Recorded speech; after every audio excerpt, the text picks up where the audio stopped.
Olá, meus amigos. Vamos ao estudo da lição número 3, já a parte de quinta-feira. Título da lição número 3, quando nosso mundo desmorona. Obviamente, focalizando a história do rei Acás, que estava com a vida desmoronando, com o reino em perigo, e que ao invés de buscar o poder de Deus, buscou o poder humano.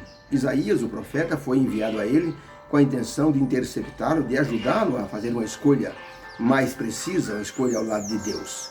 Por isso o verso para memorizar, Isaías 7, verso 9, diz assim: se vocês não ficarem firmes na fé, com certeza não resistirão.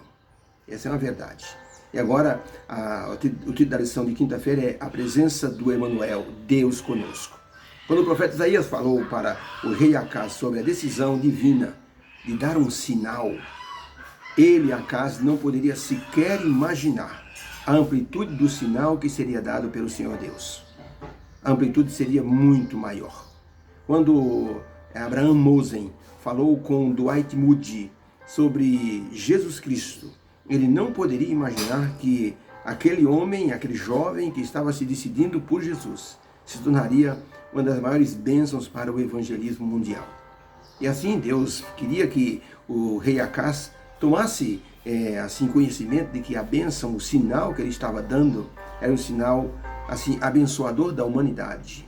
Um filho nascerá de uma virgem e o seu nome se chamará Emanuel. Muito bem, para Deus a nossa vida corre perigo, porque muitas vezes, por causa da nossa natureza pecaminosa, nós, como a exemplo do rei Acás, para nos livrarmos de algum perigo, de algum problema, nós procuramos a ajuda humana ao invés da ajuda divina. Muitas vezes nós fazemos isso e até de forma inconsciente. O profeta Isaías tentou avisar o rei Acás que a sua parceria com o rei da Assíria era muito perigosa, seria desastrosa, não só para ele, mas para toda a nação. Por isso, se estivermos em perigo, de nos associarmos ao inimigo, muitas vezes sem termos conhecimento, Deus vai nos interceptar.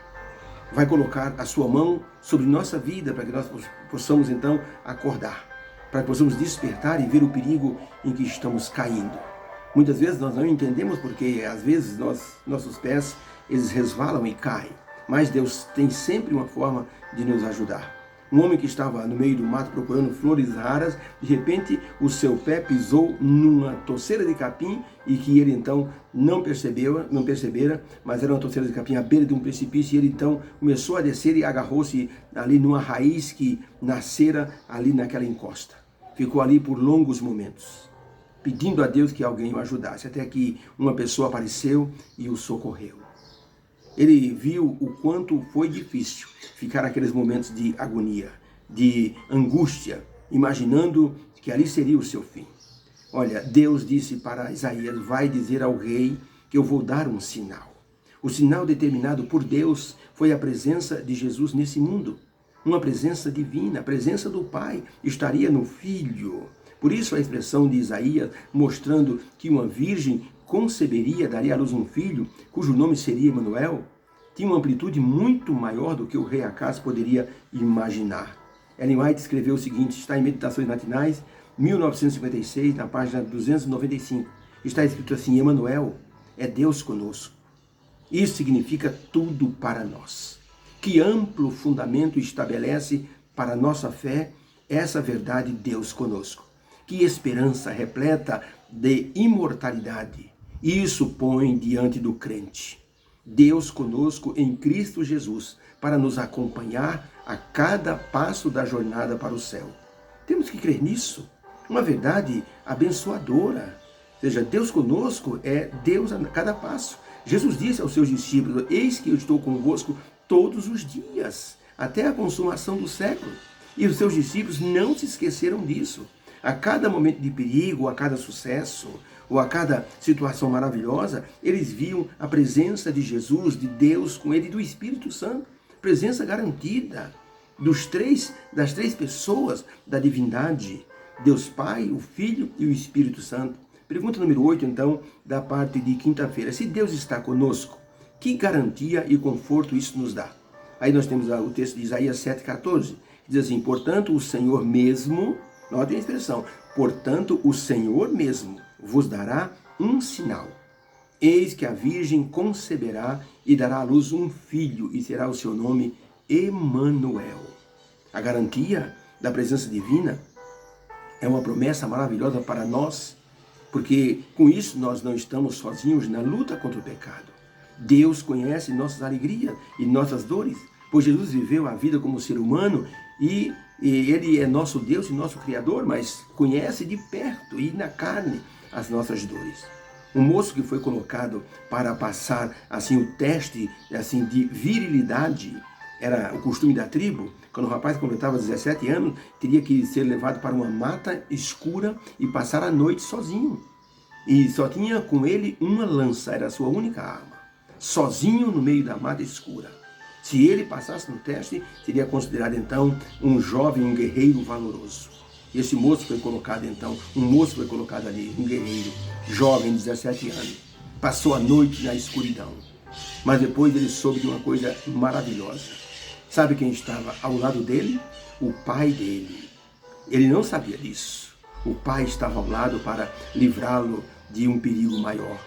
Nós temos uma vantagem, nós sabemos que o nosso pai está conosco. Porque Deus conosco é Jesus conosco, é o Espírito Santo conosco, é o próprio Deus conosco. Alguém disse que o fabricante é a maior autoridade para trabalhar, para consertar o produto que ele fez, porque conhece a sua estrutura. Agora pense bem, Deus nos criou, Deus conhece o nosso íntimo, nossa sensibilidade, nosso emocional, conhece o nosso físico, conhece nossa capacidade, nossa resistência e nossa desistência, também nossa fragilidade. E por isso ele sabe estar conosco com Emanuel nos momentos que nós mais iremos precisar. Henry Ford era um homem maravilhoso que inventou ali o motor, colocou em vários carros, montou uma fábrica. E um dia ele estava andando numa das ruas de Nova York, quando de repente ele viu um carro Ford parado no meio do trânsito e o motorista levantou o capô e ficou olhando para o motor para ver qual era o defeito. Henry Ford apareceu com seu terno impecável e disse: moço, posso dar uma olhada? O rapaz olhou Henry Ford de alto a baixo, naquele terno impecável, e disse: você entende alguma coisa de motor, baixinho?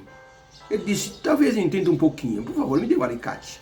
Mexeu com o alicate ali, numa peça, e disse: toque na chave. O rapaz tocou na chave e o carro pegou. Disse: que é isso? Quem é o senhor? Ele disse: eu sou o Henry Ford, o fabricante desses automóveis. Por isso eu pedi licença para lhe ajudar. O rapaz caiu o queixo e disse: 1000 perdões? Eu quase que insultei o senhor. O senhor me perdoa? Ele disse: claro. Isso é uma coisa fácil de perdoar. Henry Ford era um homem muito cordial e transformou aquele homem num amigo seu. Queridos, olha, Deus nos conhece muito bem. Ele é o nosso Criador, Ele é o nosso Pai, é o nosso amigo, conhece a nossa estrutura e conhece melhor do que nós mesmos. Muitas vezes nós nos surpreendemos com algumas reações que nós temos e dizemos muitas vezes: eu não sabia que eu era assim, porque nós nos conhecemos totalmente. Então, quando você diz assim, Deus me conhece, essa é uma expressão maravilhosa, porque Deus conhece mesmo. Outra expressão de Ellen White, Meditações Matinais, 1986, página 7, diz assim: foi para manifestar a glória do Pai que Jesus veio ao mundo, veio à terra entenebrecida pelo pecado, para revelar a luz do amor de Deus para todos nós. Veio para ser Deus conosco, portanto, a seu respeito foi profetizado que o seu nome seria Emanuel, conforme Isaías 7, verso 14. Um Deus que está conosco, um Deus que nos conhece. Isso me dá uma confiança muito grande. Eu sei que Ele me conhece, eu sei que Ele sabe tudo a meu respeito. Deus conosco. E isto mudou tudo neste mundo dominado pelo inimigo. A presença divina é uma companhia motivadora que incute esperança de vitória nos momentos mais angustiantes da nossa vida. O rei Acaz não percebeu isso e desprezou a ajuda divina e diz: eu não irei colocar o Senhor à prova. Deus não prometeu que nós não enfrentaríamos dores, mas Ele prometeu estar conosco, ser o Emanuel, estar conosco. Lembre-se de Noé e sua família enfrentando algo desconhecido como um dilúvio, mas Deus estava lá com eles. Lembre-se de Moisés retirando o povo do Egito. uma tarefa assim suicida, de acordo com a opinião de muitas pessoas. Isso é uma loucura. Datã, Coré e Abirão, por exemplo, foram 3 que diziam: isso é loucura. Tirar esse povo do Egito para o meio do deserto é uma loucura. Isso é uma peregrinação suicida. Mas, no entanto, Deus estava com Moisés e o povo na coluna de fogo e na nuvem que os cobria do calor do sol. Lembremos também de Daniel na cova dos leões, e Deus estava com ele. Lembre-se dos 3 amigos de Daniel, Sadraque, Mesaque e Abednego. Disseram para o rei: nós não adoraremos tua estátua. Então vou lançar vocês na fornalha de fogo. Ele disse: se o nosso Deus quiser nos livrar, ele nos livrará. E o rei ficou espantado quando disse: não jogamos 3 na fornalha, mas eu vejo um 4º homem e é semelhante ao filho dos deuses. Deus conosco. Aprendamos isso. Essa é a maior garantia que temos. Podemos ficar firmes até a volta de Jesus se entendermos essa expressão, essa verdade: Deus conosco. Por isso, o profeta Isaías disse: se vocês não ficarem firmes na fé, com certeza não resistirão. Diante da promessa de Deus estar conosco, clame a Ele o livramento que você necessita. Peça a Ele o milagre que está faltando acontecer. Solicite de Deus a bênção que está faltando em sua vida. Você vai se surpreender com o resultado. Deus te abençoe, meu irmão, minha irmã. Que haja uma bênção para o teu coração. Obrigado por sua atenção, o estudo desta quinta-feira. Eu agradeço em nome de Jesus. Amém.